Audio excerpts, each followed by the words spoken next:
ठाण्यामध्ये हवेतील गुणवत्ता जे ते खालावली गेली आहे। औद्योगिकरण असेल, बांधकाम असेल, या वाहतूक कोंडीमुळे ही हवेतील गुणवत्ता खालावली गेलेली आहे, ज्यामुळे धूळ आणि प्रदूषणाची समस्या ही वाढत चाललेली आहे, ज्यामुळे नागरिकांचे श्वसनाचे संबंधी आरोग्य संबंधी सामोरे जावे लागत आहेत। पाहायला गेलं तर सकाळपासूनच ज्या वातावरण जे आहे ते आकाशामध्ये पूर्णतः या ठिकाणी धुक्याची चादर आपल्याला दिसून येत आहे। या बांधकामामुळे आणि वाहतूक कोंडीमुळे जो प्रदूषण होतं त्यामुळे हवेमध्ये गुणवत्ता जी आहे ते घट होताना आपल्याला पाहायला मिळत आहे। शहरात सुरू असलेल्या बांधकामामुळे प्रकल्पामुळे धुळीचे साम्राज्य निर्माण झालेले आहे। ते वाहतूक कोंडीमुळे वाहनांमधून निघणारा धूर असेल हवेची गुणवत्ता खराब करत आहे। औद्योगिक कामामुळे हवेच्या प्रदूषणात भर पडत आहे, त्यामुळे याचा फटका जो आहे तो ज्येष्ठ नागरिक असेल या लहान मुलं असेल या लोकांना बसत आहे।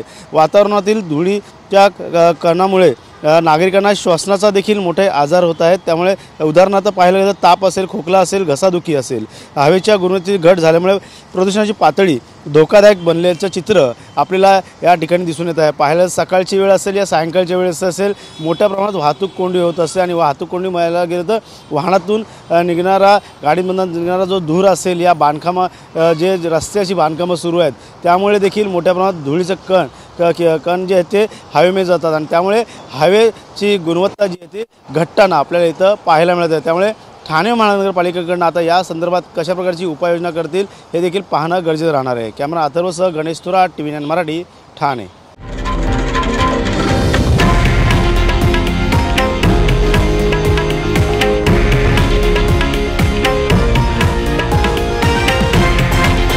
हे आहे देशातील नंबर 1 न्यूज नेटवर्क आणि आपण पाहत आहात TV9 मराठी, एकमेव।